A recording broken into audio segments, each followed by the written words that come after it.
Doctor صاحب سینے کی جلن معدے کی تذابیت کا علاج بتا دیں۔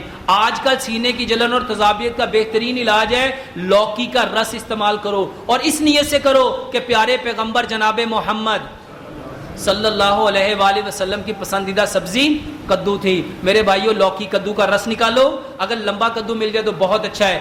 لوکی کا رس نکالو، اس میں 10 سے 15 پتے سبز دھنیے کے، 10 سے 15 پتے آپ اس میں پودینے کے ڈالو، اس کو رگڑ لو، اس کے اندر ڈال لو، اور اس میں 1-2 قطرے لیموں کے ملا کے صبح دوپہر شام 1-1 گلاس پیو، بہترین علاج ہے۔ ڈاکٹر صاحب پیٹ کی چربی ختم کرنے کا نسخہ بتا دیں۔ پیٹ کی چربی اگر ختم کرنا چاہتے ہو تو میرے بھائیوں سب سے پہلے اس چیز کو روکو جو پیٹ کی چربی کو بڑھا رہی ہے۔ ادھر سے کم کرتے جاتے ہو، اس سے 2 گنا زیادہ کھاتے جاتے ہو۔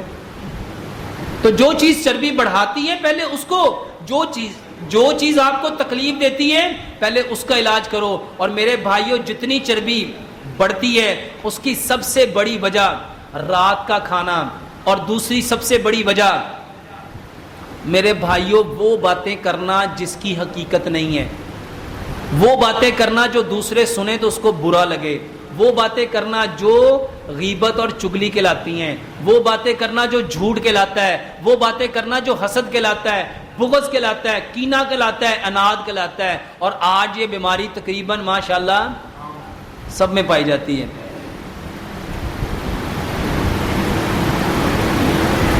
محمد ادریس ڈاکٹر صاحب چہرے کے دانے کے بارے میں بتائیں۔ میرے بھائیوں چہرے کے اوپر کوئی بھی تکلیف ہو جائے، چہرے کے اوپر ایکنی ہو جائے، پمپل ہو جائے، بلیک سرکل ہو جائے، بلیک سپاٹ ہو جائے، چھائیاں پڑ جائیں، کوئی بیماری چہرے پہ ہو، کبھی کریم نہ لگاؤ، کبھی کاسمیٹک استعمال نہ کرو۔ سب سے بہترین علاج بتاتا ہوں، اور آج الحمدللہ ثم الحمدللہ کئی ہزار لوگوں نے اپنے چہرے کو، میرے پاس بے شمار الحمدللہ مریض آتے ہیں جو بتاتے ہیں ڈاکٹر صاحب چہرہ دانوں سے بھرا ہوا تھا۔ الحمدللہ جو آپ نے نسخہ بتایا، نسخہ کیا ہے؟ لمبا سجدہ کرو، لمبا سجدہ کرو۔ اور لمبا سجدہ سے مراد کیا ہے؟ ہر 2 گھنٹے کے بعد 10 منٹ کا سجدہ کرو۔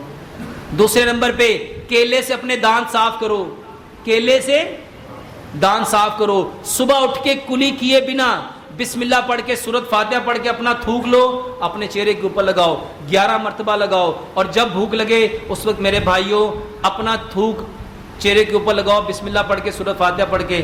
میرے بھائیوں بہترین اس کا علاج ہے۔